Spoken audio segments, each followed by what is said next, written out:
tiempo atrás se ha empezado a manejar las heridas. Empezó a manejar las heridas porque se trata de desvío. Incluso historia donde la herida o olla, esos historias donde se observaba por heridas de guerra como se trataban heridas, principalmente con vendajes, usando emplastes de vinagre, de algunas plantas medicinales, pero todo esto principalmente dado por curanderos o chamanes de la antigüedad.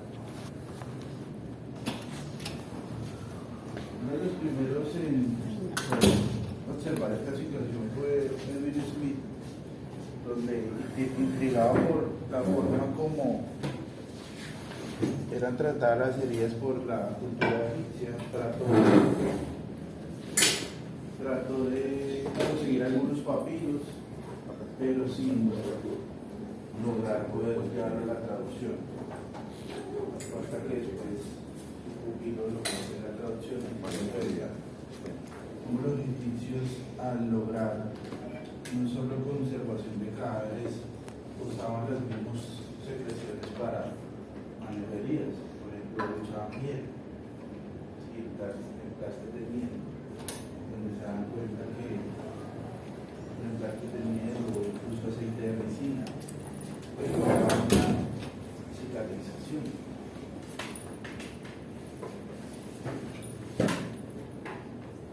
Era de esperar que muchos a través de la historia, como Galeno de Pérgamo, Ambrosio Paré, pues se intrigaban por manera de heridas, de peróxido, vinagre también, algunos usaban formol, daban manejo en las heridas.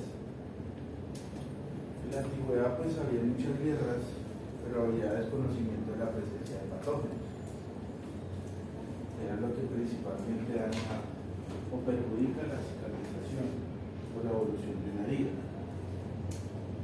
Entonces, pues la idea era antes hervirlo, ¿sí? O sea, tratarlo con agua hervida para hacer una adecuada limpieza y en lo posible unir los bordes. Y esa unión de los bordes se hacía con vendajes. Se tenía el desconocimiento cuando se creía que la evolución de una herida estaba mediada por la presencia de una secreción amarillenta, ¿sí? O sea, pus. Entonces se desconocía y al observar la presencia de pus, pues irónicamente se daba a entender que era que una herida estaba evolucionando cuando era totalmente contrario, como podemos saber hoy. La época de Ambrosí, como es era un médico que daba la atención de muchas guerras, de muchas heridas, pues lo hacía con agua hervida, ¿sí? Agua hervida. Entonces, en una situación donde se dio cuenta que se acabó, no había agua, mucho menos forma de hervir, entonces terminó usando esencial de flores, de rosas, algo de miel, tratando de improvisar. Les cuenta que no pudo dormir esa noche pensando que la evolución de esa herida o de todas esas que ha tratado con esa improvisada secreción de rosas, pues tendrían una noche muy desfavorable. Entonces al otro día pues fue y se dio cuenta que aquellas personas o soldados que había tratado con agua hirviendo, o incluso que se trataba o llegó a tratar por hemorragias con el cuchillo incandescente, porque antes de hemorragias era usted caliente un cuchillo y cauterizo, ¿cierto? Se daba cuenta que comparado con la improvisada secreción, pues esto estaba mucho mejor. Había podido dormir bien, no estaba inflamado, a comparación de los que había usado agua hirviendo, está inflamado, estaba febril, estaba irritado a comparación del uso de miel o secreción de rosas. Entonces se da uno cuenta que definitivamente lo errado que puede estar uno cuando hablamos de pronto con el uso de un cautín, que aunque para una hemorragia es una hemostasia, al final estamos logrando a futuro disminuir o perjudicar la cicatrización. Esto está al final usando un elemento que va a perjudicar esa acelerada epitelial. Bueno, se usaban muchos implantes, se usaban vendajes, pero no era muy favorable el uso de vendajes, de telas, hasta que apareció mi amigo Dilson y pues empezaron con una tela tejida, ¿sí? Que posteriormente se conoció como gasa, solo que decidió hacerla pegajosa, ¿sí? Forma de pegante. Y entonces ahí fue donde nació el leucoplast, también llamado por nosotros como esparadrapo, ¿cierto? Entonces, con una muy buena resolución, con un muy buen acercamiento de los bordes de la herida y una favorable cicatrización. Bueno, este es un poco de todo el ejercicio que hace uno de las referentes a nivel mundial en hematología. Se logró esta imagen, bueno, se la pedí prestada a la doctora Aremi Lujano. Ella es experta en manejo de heridas, pero ella es muy basada en lo que es preservar una herida desde el punto de vista del Harstedt, el gran cirujano de la historia, y lo que con el tiempo los cirujanos se dieron cuenta que había que hacer, y era evitar la sepsis, evitar la presencia de microorganismos. Por ello, ella da montones de pautas que, aunque erramos todas, yo también todas estamos sabiendo. Toda esta carreta se hace la vista gorda y dice, bueno, no puede suceder nada, pero es llevar a donde queremos, y es evitar la presencia de patógenos, ¿cierto? Entonces el orden, por ejemplo, en un paciente que habla de la atención del paciente con su examen general, con todo su examen físico, y de pronto tener la pericia de hacer un lavado, ¿cierto?, de ese paciente. Sobre todo en veterinaria, que nos enfrentamos a pacientes sucios, a pacientes, por ejemplo, si hablamos de perros con nudos, ¿cierto?, o nos enfrentamos a hablar de animales con presencia de heces, que son los bovinos. Entonces nos habla de un adecuado lavado del paciente y posteriormente tener en cuenta lo que es un embrocado y rasurado. Ella en cada una de estas situaciones habla de un eficaz lavado de manos, ¿sí? Muy buen eficaz lavado de manos, y ojalá alimentos como bata, gorro, tapabocas, que se cambien en cada uno de estos procedimientos, llevando incluso a un eficaz lavado del área. A veces, como hablábamos, simplemente un embrocado, te explico, rasurado, embrocado y a cirugía. Ella explica, no, hagamos un lavado del paciente, un rasurado, un embrocado, y de igual manera un lavado del área, un lavado del miembro, un lavado de la zona donde se hace el procedimiento quirúrgico. Y todo esto, como en alguna de las leyes, en la zona sucia. O sea, no podemos pretender esto, hacerlo en el quirófano, para posteriormente sí entrar a lo que es cirugía. ¿Listo? Y en la cirugía, tener en cuenta todo este tipo de situaciones, donde van a haber elementos que pueden considerarse contaminados. Por ejemplo, no sé si alcanzan a ver la presencia de un laringo, ¿cierto?, donde usted puede darse cuenta que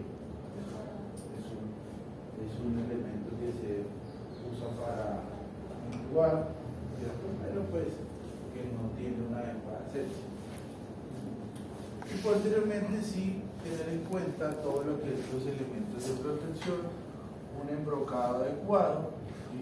Ella habla de usar mucho alcohol isopropílico o clorexidina con alcohol isopropílico para lo que es el embrocado, ¿sí? Sobre todo con espumas, ¿cierto? Que ya vienen impregnadas de este elemento, de esta sustancia. Obviamente abordar la cirugía con todos los elementos de lavado de manos, con todos los elementos de bata, gorro, tapado, incluso polaina, y ya en esa zona sin reutilizar los elementos que se hizo el procedimiento y se desecha. Tener en cuenta la esterilización, ya es mucho de esterilización con autoclave, ¿cierto? Del instrumental a vapor, ¿bien? Y tener en cuenta de los procedimientos que sí se pueden lograr hacer por mínima invasión. Y hoy en día también la cirugía se ha llevado a hacer mínima invasión cuando usted lo hace por laparoscopia, ¿cierto? No sé si han tenido la oportunidad de observar simplemente 2 o 3 agujeros que se meten por laparoscopio y se hacen procedimientos y hacen muy grande, y eso pues disminuye la probabilidad de infección. ¿Listo? ¿Qué sucede ante una herida? En su inmunología de esto. Bueno, pensemos en una lesión epitelial. ¿Qué sucede? ¿Qué sucede en una lesión epitelial? En una lesión epitelial empieza a haber para desencadenarse todo un proceso de alarma, ¿cierto? Donde si hay el daño en un tejido y por ende una hemorragia, van a empezar a liberarse, por ejemplo, alarminas, citoquinas, ¿cierto? Donde pues la idea de estos mensajeros es que tenga más células. Entonces empieza a ver lo que es la quimiotaxis. ¿Tienen escuchado esta palabra? Entonces, ¿qué pretende usted con la quimiotaxis? ¿O qué pretende el cuerpo con la quimiotaxis? Que lleguen muchas células al lugar o al punto de lesión. En un comienzo va a haber hemorragia, y dentro de los procesos de cicatrización se habla que la hemorragia o la salida de sangre, irónicamente, es una primera medida de limpieza. ¿Por qué?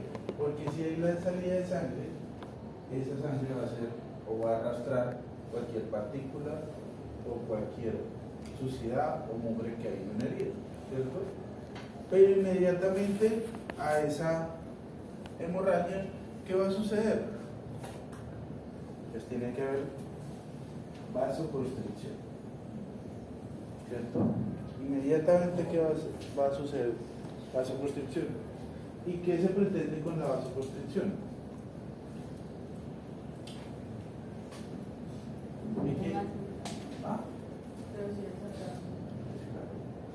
Usted disminuye el calibre del vaso en la arteria y pues por ende disminuye el sangrado, ¿cierto?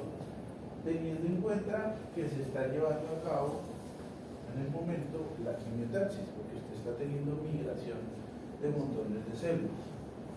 Ahí vamos a tener también la acción de prostaglandinas y tromboxanos, ¿cierto? ¿Qué pretenden estos? ¿O qué pretenderán las prostaglandinas y tromboxanos? ¿Alguien sabe? Su fisiología y cuarto semestre.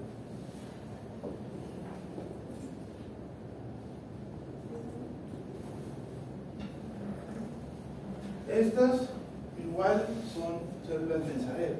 Si se dan cuenta en el dibujo, lo que les estoy tratando de explicar es que hay un daño de células, ¿cierto?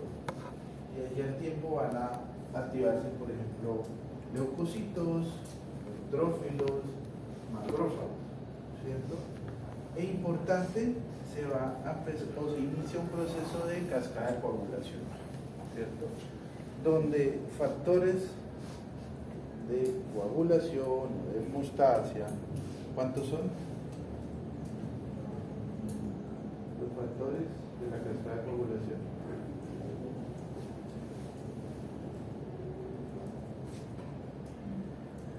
¿Cuántos?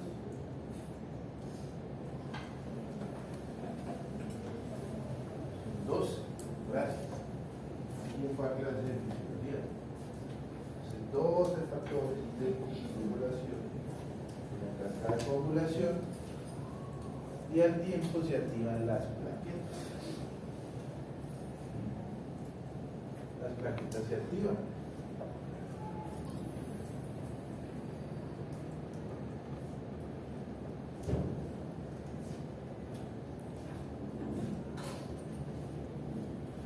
Y al activarse plaquetas, y al activarse los factores de coagulación, entre ese es el factor 10, que son precursores de la activación de la protrombina. ¿Qué es la protrombina? Pues la activadora de la trombina. Se llama protrombina. Esta trombina, al tiempo, me activará el fibrinógeno, que se me convertirá en fibrina, ¿cierto? Y esta fibrina, pues al tiempo me va a hacer una red, una malla, una telaraña, que me va a atrapar plaquetas, ¿sí? Y glóbulos rojos, ¿cierto? Para formar el tapón, que me va a parar una hemorragia, ¿sí? Entonces, resumidas cuentas, si su paciente no está formando un adecuado coágulo, usted dice, este paciente tiene deficiencia de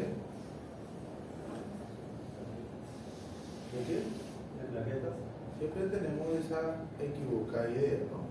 El paciente tiene trombocitopenia, pero es que las plaquetas no son las activadoras de la coagulación. Plaquetas son un elemento que lleva a una coagulación, ¿cierto? Son un elemento que me forman un tapón, pero al final no siempre pensemos que si hay disminución de plaquetas o trombocitopenia vamos a determinar una hemorragia. ¿Bien? ¿Hasta ahí todo bien? Recuerden que entonces en los primeros procesos hablamos de una hemorragia que va a ser vasoconstricción, mediada por citoquinas, por leptinas, por trombutsanos, llegan a permitir la quimiotaxis. Aquí juega un factor muy importante la migración de células, ¿cierto? La quimiotaxis. ¿Por qué? Porque resulta que donde uno siempre se preguntará, ustedes no se han preguntado, ¿cómo hace la célula para llegar a tal punto?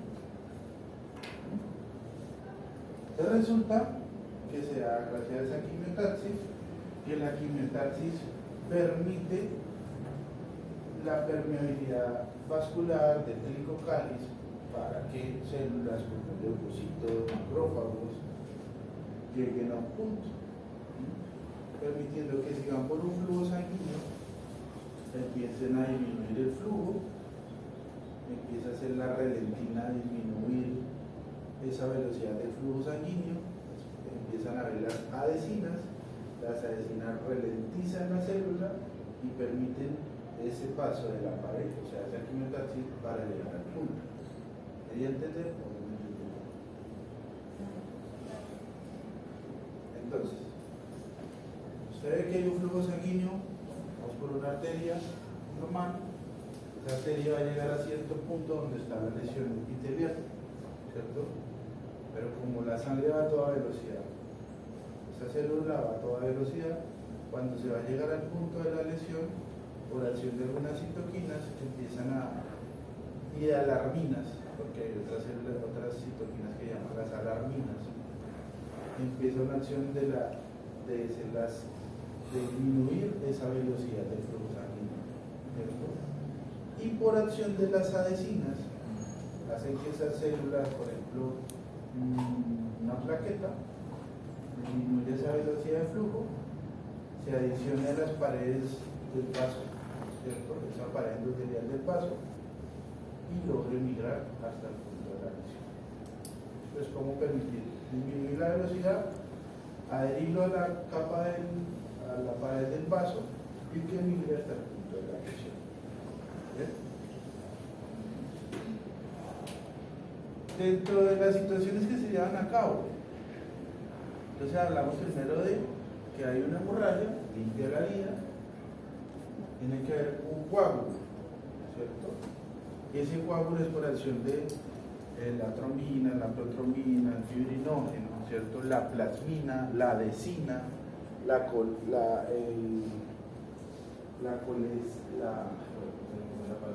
colágeno, ¿cierto? Que me hace la formación de ese tapón. Y ese tapón posteriormente tiene que deshidratarse, ¿cierto? Se deshidrata. Y el plasminógeno tiene que lograr parar esa coagulación. Porque imagínense que se activa la cascada de coagulación y sigue la coagulación. ¿Qué pasará ahí? Antes se me forman trombos, ¿cierto? Por acción de los trombos en sangre. Bueno, por las trombosis.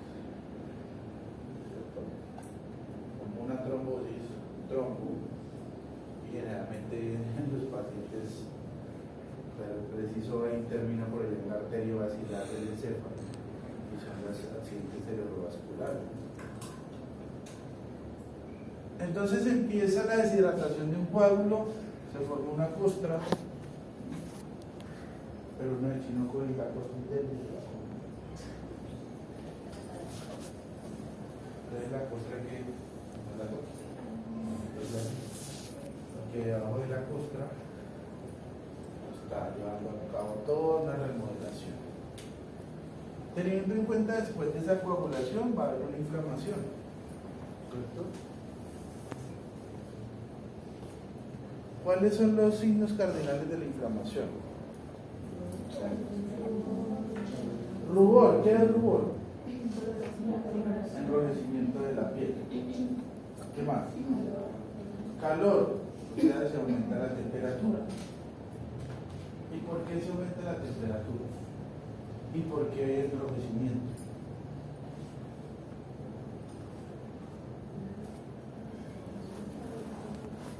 Porque hay montones de células allí. Si yo a este salón le meto 200 personas, se aumenta el calor. ¿Cierto? Hay rubor.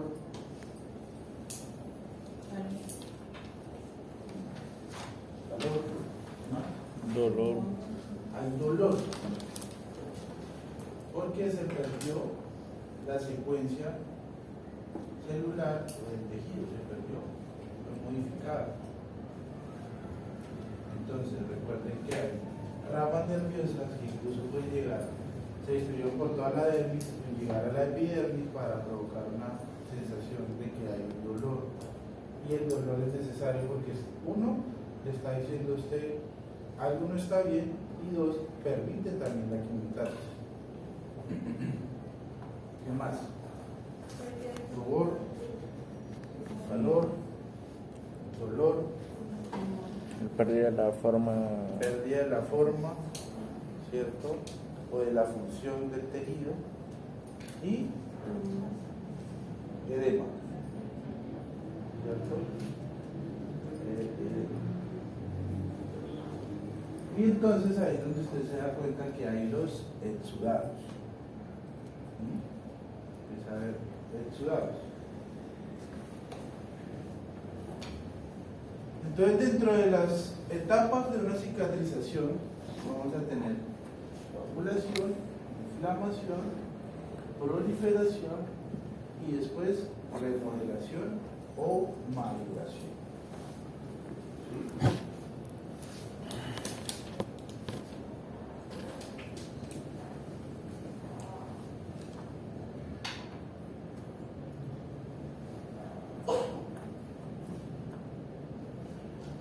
¿En cuánto tiempo se lleva a cabo la coagulación?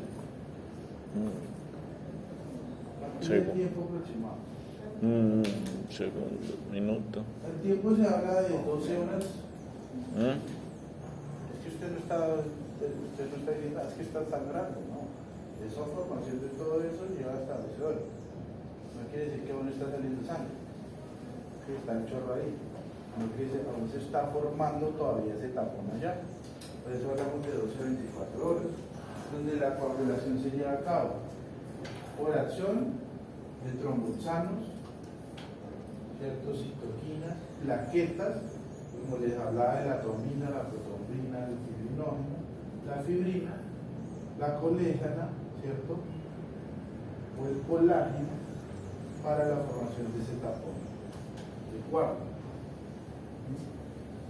Se llevará a cabo toda la inflamación. ¿Por qué? Porque ahí empieza a haber migración de leucocitos que le están diciendo a usted, hay inflamación, pero también necesitamos que migren más plaquetas y que también lleguen al punto granulocitos, macrófagos, ¿bien? Y entre esos muchos glóbulos blancos, entre esos fibroblastos. Porque ¿qué permitirán los fibroblastos? Al llegar los fibroblastos empiezan a sintetizar más colágeno. Empieza la formación o la remodelación, ¿cierto? Y al tiempo, pues tendrán que pasar por una proliferación. Cuando hablamos de proliferación es la presencia de todos los fibroblastos que están llegando al punto para empezar a remodelar todas esas células que se dañaron y así iniciar un proceso de cicatrización. Es cuando ya hablamos con la maduración. Si la epidermis, pues sobre la epidermis la lesionada, pues uno, si fue epidermis, usted no va a ver sangrado, porque recuerden que la epidermis no tiene vasos sanguíneos y simplemente va a haber una remodelación fácil. Pero si ya se vio afectada la dermis, uno va a haber sangrado, pero entonces ya empieza a haber una cicatrización. Y esa cicatrización puede ser muy superficial o puede ser excesiva, ¿cierto? Sin control. Por eso es que no sé si ustedes o alguno de ustedes o en algún paciente llegaba a ver esa excesiva cicatrización queloide, ¿cierto? Esas cicatrices que se vuelven queloides, una cicatrización excesiva que deforma el tejido. ¿Cierto? En la cicatrización se usa mucho unas siglas que están, ¿cierto? TIME, y es de tener muy en cuenta estas siglas para uno llevar a cabo una adecuada cicatrización. ¿Y por qué? Porque si hablamos de la T, es control del tejido no viable, ¿cierto?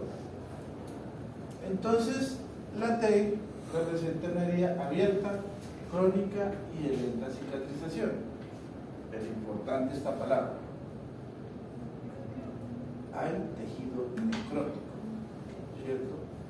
Y si hay tejido necrótico, por eso la palabra de T, ¿cierto? No hay tejido viable. Entonces, si usted ve tejido necrótico, ¿qué debe hacer? Otra palabra muy bonita que hay allí, que se llama desbridamiento, ¿cierto? Desbridamiento. Si usted ve tejido que no va a evolucionar, que no va a cicatrizar, que no avanza, ¿Qué debe hacer? Quítelo. Eso es lo que se llama desbridamiento. No se ponga a echar que le echo florecita. Es una herida que no le va a sanar mientras usted no logre un adecuado desbridamiento. ¿Listo? La I de infección. ¿Qué debe hacer? Controlar la infección, controlar esa inflamación. ¿Bien? Por eso esta vía siempre estará colonizada o infectada. Esto provoca que una recuperación lenta. Y ahí es donde usted va a necesitar ¿qué?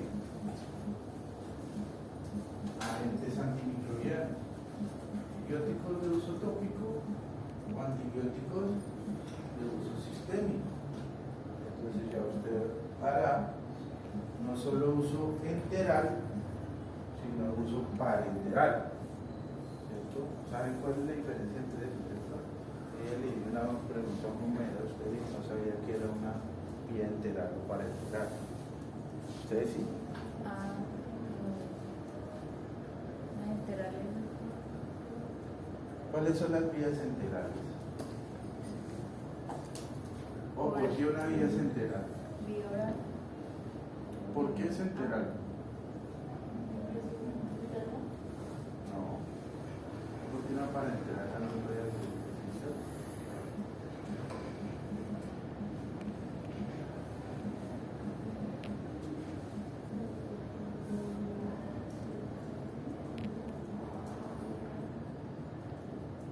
No, de hecho, Vía enteral.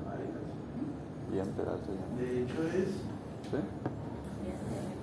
la capacidad que usted tiene de entrar o permitir el paso de capas. Usted las enterales generalmente dio la entrada por vía oral, ¿cierto? O sublingual, pero ya las parenterales usted atraviesa capas, ¿cierto? Entonces usted dice, voy a entrar al intramuscular, usted dice, ya estoy atravesando cutis, ¿cierto? Piel, atravesando músculo. Eso. No confundan esas dos situaciones. Entonces, ante la infección, usted tendrá que disminuir la inflamación, disminuir la infección. Los puntos claves. Cuando hablamos de M, es la humedad. ¿Usted qué debe controlar ahí? El exudado.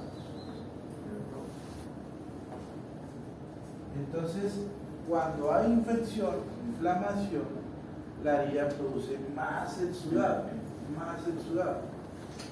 Entonces lo que le dicen, no, tiene una herida llorosa. ¿Quieres escuchar eso? Tiene mucho exudado. Entonces debemos enfocarnos en equilibrar ese exudado. No es eliminar el exudado. ¿Saben por qué? Porque el exudado es necesario para la remodelación, para la revitalización del tejido. Necesario, porque oxigena también el tejido. Entonces, el exudado no es que vayamos a pretender quitarlo, pero no podemos dejarlo excesivo. Y la E de los bordes es importante. Ustedes no se imaginan la lidia tan madre que es tratar una herida jodida, una herida crónica. Porque hablamos de heridas agudas y crónicas. Las heridas agudas son que tienen un lapso de hasta 30 días máximo. Y ya las crónicas, uno dice, me estoy jodiendo. ¿Dónde? Más de 30 años. ¿Listo? Y esto involucra los bordes. ¿Por qué? Porque es importante que usted tenga en cuenta que una herida hay que cerrarla. En el manejo de herida es necesario usted cerrar la herida. Por eso cuando hablamos, uy, es que no, es que en las cirugías de grandes animales o de cerdos, usted simplemente incide, saca testículos y ya. Y eche pintucaritas, bueno, eso de sanagusano o azotemethileno. Y ya. O sea, oiga, ¿cómo vamos a dejar una herida abierta, cierto? Permitiendo una colonización bacteriana. No, es que si es más rápido, no es que si son 100 terneros. Bueno, al menos una sutura, ¿no? Un punto, una X aquí, pero cierra, porque esto va a evitar costos. Me dice, no, es que todos los días lo estoy lavando, pero si usted tiene una herida cerrada, ¿cierto? Muy seguramente disminuye la contaminación y las cantidades de veces que usted tiene que hacer asepsia. Entonces, por favor, cierren las heridas, cierren, sean pequeños o grandes, cierren las heridas, cierren. Sean cerdos, castrojos, cierren la herida. Y por eso esto involucra la estimulación de los bordes. ¿Por qué? Porque si punto 1 usted tendrá que hacer desbridamiento, significa que si usted tuvo que hacer desbridamiento, muy seguramente la herida está abierta y si había tomado puntos, se le abrió, ¿cierto? Y hay otra situación con las heridas que es la dehiscencia, ¿cierto? La dehiscencia es una respuesta adversa al material de sutura, eso lo hablé de sutura, ¿cierto? Cuando algunos tipos de suturas evitaban mucho la dehiscencia, entre eso la poliglactina, el ácido poliglicólico, algunos hablan del cálculo, ¿cierto? Pero algunos pacientes reaccionan de una manera muy adversa a ese tipo de material, lo que provoca una muy mala evolución de la herida. Y al tener rechazo de los bordes de la misma, pues, ¿qué pasará con esa? Claro. ¿Y qué hace uno generalmente? Vuelve la sutura. Y con el mismo material, ¿cierto? Entonces, si es ácido poliglicólico, porque me ha pasado, o es poliglatina o es polidaxona, hombre, cambia ese material. Puede que ya el que es sintético absorbible no me esté funcionando, me está rechazando este material, entonces ¿qué le puedo poner?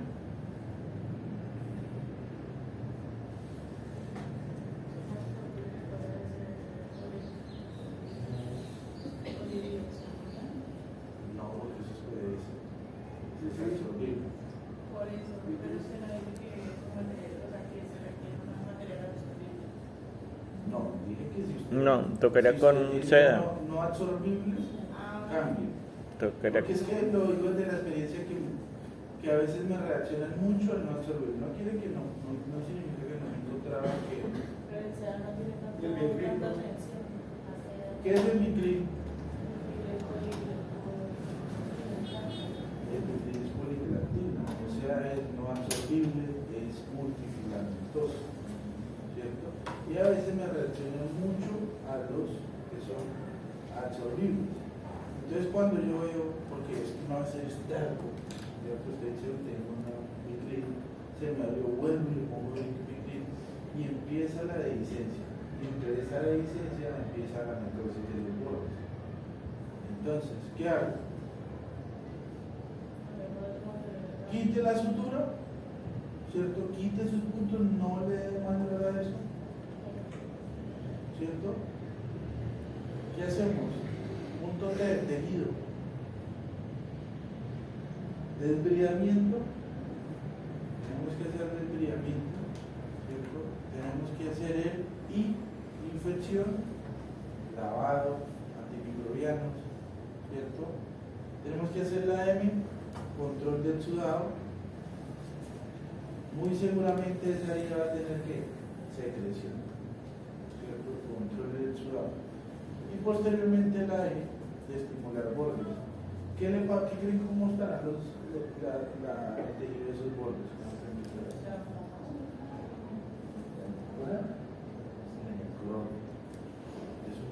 sinovial. Entonces, por ende, tendrá que hacer desbridamiento. Y eso involucra estimular los bordes epiteliales. Desbride, quite ese tejido muerto porque ese tejido no va a permitir que pegue. Y ahí es donde uno pone los bordecitos. Profe, las heridas que sanan en falso. ¿Qué es eso? Es el O tejido. sea, que solamente sanan superficiales, pero interno se les empieza a grabar. Ese concepto de heridas que salen en falso no es un chiste. Una herida o está dañada o está sana. Eso es, vamos, que no sanó, no está sano. No está sano. Usted internamente tiene que, muy seguramente sudado, ¿cierto? Tiene infección. Recuerden que si hay excesivo sudado, muy seguramente hay infección. ¿Listo? Y ahí es donde usted tendrá que revivir bordes, lo que dice revivir bordes. Y al revivir bordes usted tiene que desviar. Coja los bordes, desvíe, llega como desvío y hago sangrado. Porque el sangrado, ¿qué me permite? Quimiotaxis. Y si yo tengo quimiotaxis, tengo toda una migración de blancos, rojos y plaquetas que me ayudan a la remodelación, ¿cierto? Y muy seguramente, ya después de todo esto, tendré una adecuada herida. Pilas, uno no hizo esto y ya, ¿no? Tendrá que hacer protocolos de desinfección. ¿Alguna pregunta ahí? ¿Está claro?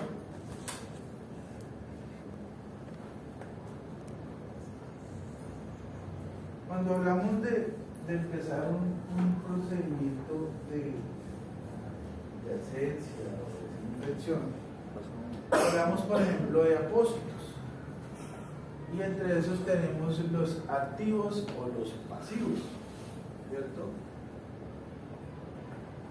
Los pasivos tienen alta capacidad de secación, poca absorción y además propician la infección. Cuando hablamos capacidad de desecación es que no permite que esté hidratado, ¿cierto? Y segundo, se pega mucho. Por ejemplo, una vez me causó curiosidad, no recuerdo si estaba en el hospital de la Universidad de Tolima, que un paciente canino tuvo una perforación del ojo y pues lo más fácil fue ponerle una gasa. Una gasa, ¿cierto? Para evitar que se saliera el contenido intraocular.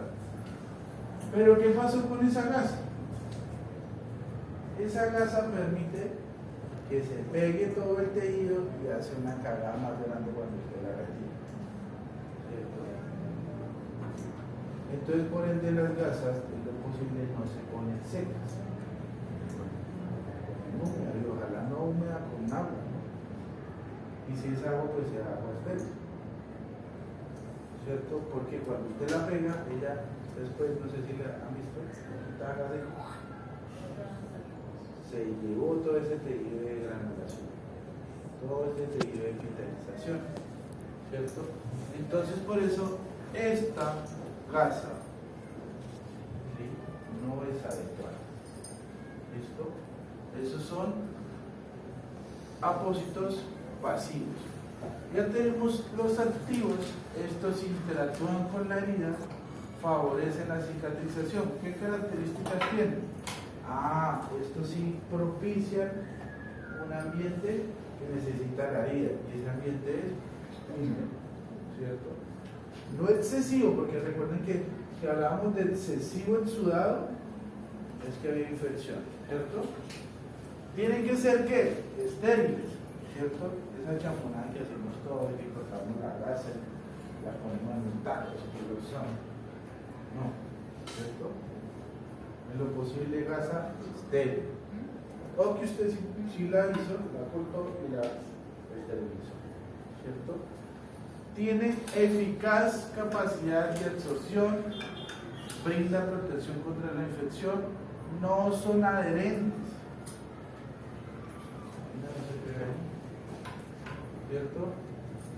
No son tóxicos ni alérgicos, no dejan residuos, se adaptan a los contornos anatómicos, o sea, me refiero a los bordes, ¿cierto? A la piel, son resistentes.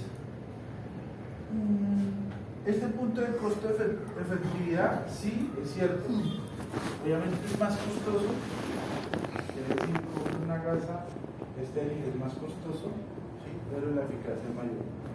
Son fáciles de usar y disminuyen el dolor y el olor. Esa idea que huele como a queso. Está complicado.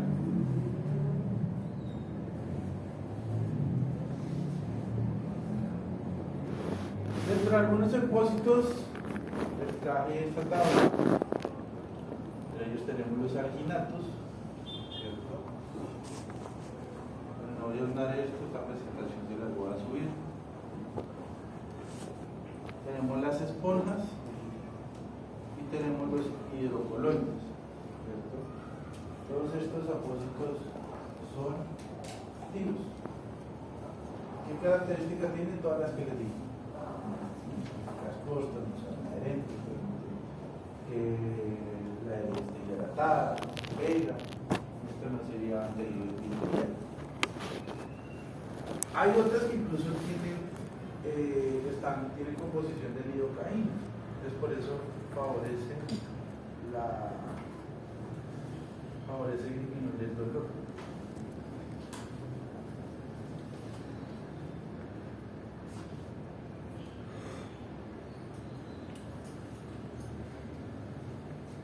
Bueno, otra forma de poder tratar heridas. El sistema de presión negativa o VAC, VAC. Vamos a mostrar esta foto y ustedes piensen.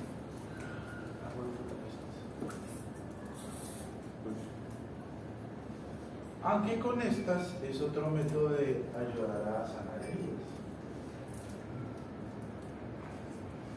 Aunque podemos usar el VAC. Esta es con esto. ¿Qué pasa aquí con este tejido? Estas son unas nalguitas de persona, ¿no? Sino que lo bajé de un paper por este método de reparar heridas. Usaron VAC y usaron este también. Ya les voy a explicar qué es el VAC. Este manejo de heridas se llama largoterapia. ¿Y qué pasa con la largoterapia?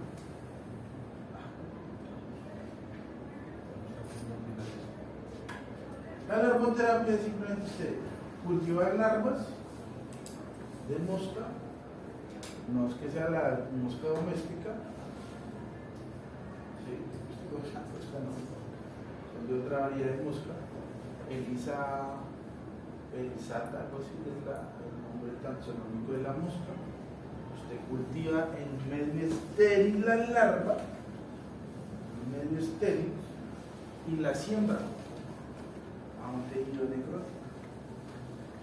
¿Y esas larvas qué van a hacer? Se van a comer todo el tejido necrótico, pero esto tiene que llevar una supervisión. Imagínese usted algo como estas larvas todo lo que quiere, y más ahí cerca del ano. Entonces, esto amerita una supervisión porque cuando usted ya ve, han comido gran parte del tejido necrótico y hay tejido de granulación epitelial, es el momento de que ¿cierto? Pero ya las larvas hicieron 90% del trabajo, ¿cierto?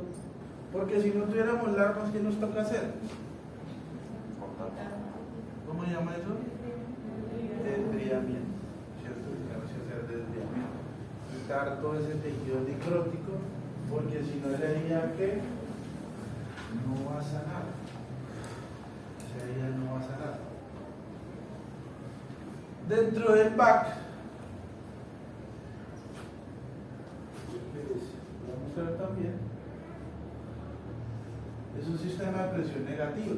No sé si alcanzan a ver aquí esta imagen. ¿Sí? como tenemos una herida y con una esponja, un material de esponja que me ayuda a absorber el exudado, pero a mantener hidratada la herida, más un método de presión negativa. O sea, va a ser un adhesivo, esto va a hacer referencia a la esponja. Esa esponja lleva un material adhesivo y lleva un dispositivo como una manguera que va a permitir que de manera de un succionador el equipo va a chupar, va a succionar, mantiene presión negativa en la zona, mantiene humectado la esponja, pero al tiempo va drenando todo el exudado. Entonces, como les hablaba, entre las características de la herida, uno, tiene que permitir que esté hidratado. Y dos, aunque usted la mantenga hidratado, no significa que tenga mucho exudado, tiene que evitarlo. Y este sistema VAC, créanme que es una cosa genial para la herida, una vaina genial, porque usted está succionando, ¿cierto? Está teniendo hidratada la herida, pero está eliminando el exudado y está manteniendo esa zona hermética sin ingreso de microorganismos. Está el equipito que le está succionando, o hay una perita. Una pera es un succionador, generalmente uno lo tiene como tren activo, se llama eso, donde por acción de la succión va cargando el exudado. Bueno, ¿sí me están entendiendo? Y tenemos el Versailles, aunque este ya es más costoso. El pack, alguna vez lo averigué, está como en 250.000 pesos. Y algo. Pero este Versailles es mucho más caro. ¿El Versailles qué pretende? Hacer desbridamiento con un chorro de agua estéril, de los bordes o de toda la herida. Entonces pone a presión un chorro de agua y desbrida la herida constantemente, ¿cierto? Como que la cera esa herida para que ayude a la cicatrización. Y ya la otra que tenemos es la cámara o la cápsula, que es esta, la cápsula hiperbárica, que incluso existe en veterinaria, y en grandes animales también, pero pues imagínense la dimensión ya de esto, ¿cierto? Usted ve que pone químico. Entonces, ¿en qué consiste? En usted invadir ese tejido, invadir esa zona de oxígeno, invadir. De ahí que también viene el protocolo de ozonoterapia. Cuando usted llena de ozono, el tejido pues favorece aquí. Aquí en esta cápsula hiperbárica es usted invadir de oxígeno el tejido, ¿cierto? Las células, entre esos glóbulos rojos, y al permitir la oxigenación, pues permite la proliferación y la cristalización del tejido. Entonces, por eso la cápsula hiperbárica es saturar de oxígeno un tejido para favorecer la cicatrización. ¿Listo? ¿Preguntas? ¿Dudas?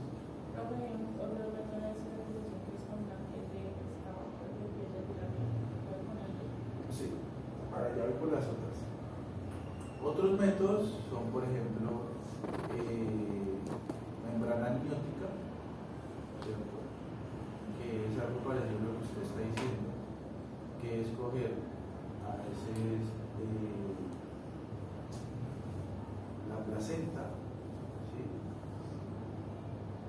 Manejarla de manera estéril y hacer emplastes de la secreción para que se le maneje a la herida, que es lo que usted está diciendo. Se hace piel de tilapia y esta permite emplastarse en la piel para que ayude a la cicatrización. Solo que a veces pensamos que la dejamos, ¿no? Eso tiene la misma acción de la costra, ¿sí? usted protege esa herida, como generalmente eso se da en quemaduras, ¿sí? Se dañó todo el tejido dérmico. Entonces usted tiene esa dermis ahí y permite todo el tejido epitelial que se esté recuperando, cicatrizando debajo de la misma. Pero al veterinario se está manejando mucho. Los otros métodos son PRP, ¿sí? O células madre. El PRP significa plasma rico en plaquetas, ¿sí? De hecho lo he usado sobre todo en úlceras corneales o lesiones de ojo, donde usted por PRP escoge la sangre, es la misma sangre del paciente, la centrifuga y le queda la capa de rojos, ¿cierto? Porque son más pesados, ¿cierto? Le queda la capa de plaquetas y ya le queda el plasma, ¿cierto? Le queda una pequeña capa de plaquetas, le queda todo el plasma con una pequeña concentración de plaquetas, ¿sí? Entonces, esa secreción o ese líquido, si usted coge, estéril, eso no es que usted cogió y lo manipuló, no necesito algún guante, en un sitio muy estéril y lo centro en la herida. ¿Listo? Y eso créanme que permite muy buena cicatrización. Plasma rico en plaquetas. ¿Dudas? ¿Preguntas? Acá.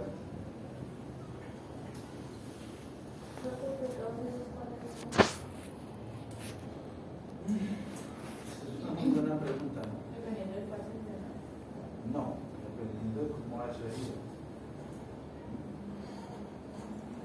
A veces ninguno funciona. A veces ninguno funciona. Y si ese no funciona, es por algo. ¿Y eso sabe cuál es ese algo?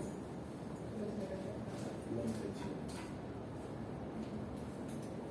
Y ahí es donde ustedes tienen que pensar en hacer algo y se llama un cultivo, un angiograma. ¿Listo? Porque es que hay heridas que no dan. Yo alguna vez con un pomerano que le hicimos una enterotomía por cuerpo extraño. No, que ya pareció cerró esta herida. Se abrió. Y esa fue la primera vez que yo dije, pues madre, no, la sutura no está ayudando. ¿Por qué? Porque se abrió, ¿yo qué hice? Pues, con el mismo vitrín. Se abrió y yo, otra vez, el mismo vitrín. A la cuarta vez, imagínense, y ahí le pone en cuenta el daño. ¿Cierto? Hombre, el material no me está ayudando. Maneje un polipropileno. Cambia una sutura de problema. No es absorbible, pero muy seguramente no va a tener un rechazo. La limpieza o el angiograma. ¿Sí? ¿Por qué? Porque recuerden que hoy en día está llevándose muy a cabo lo que es la resistencia bacteriana. ¿Sí?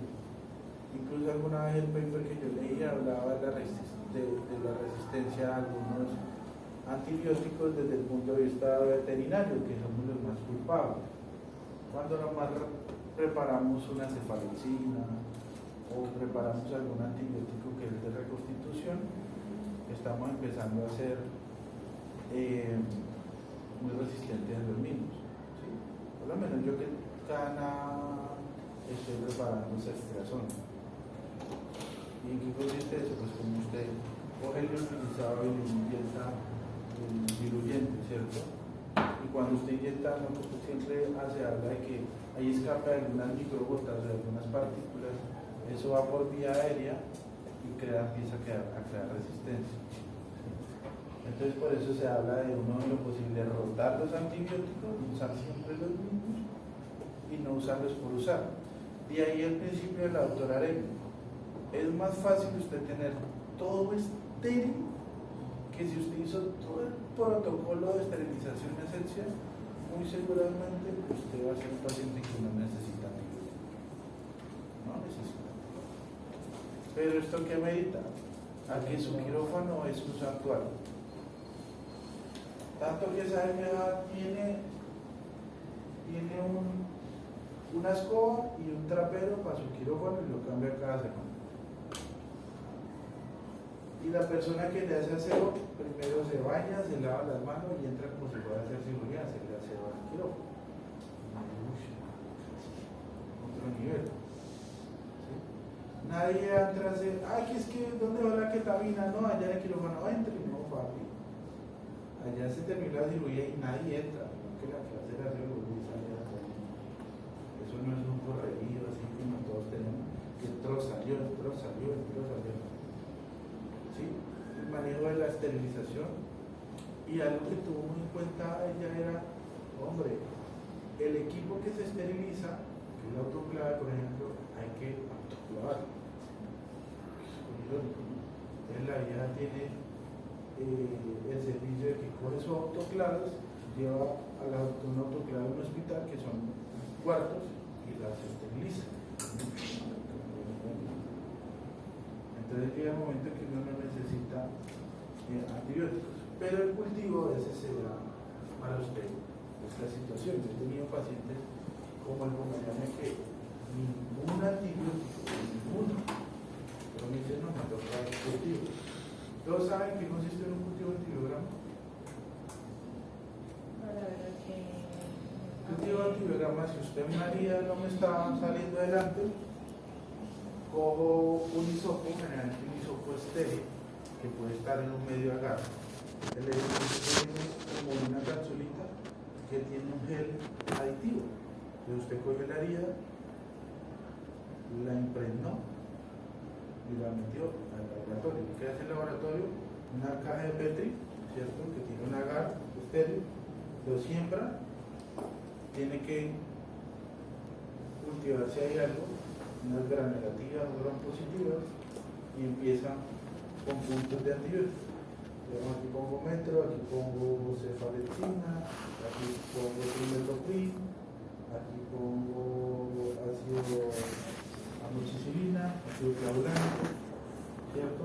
Y si allí murieron o no creció, seguramente ese es el que funciona.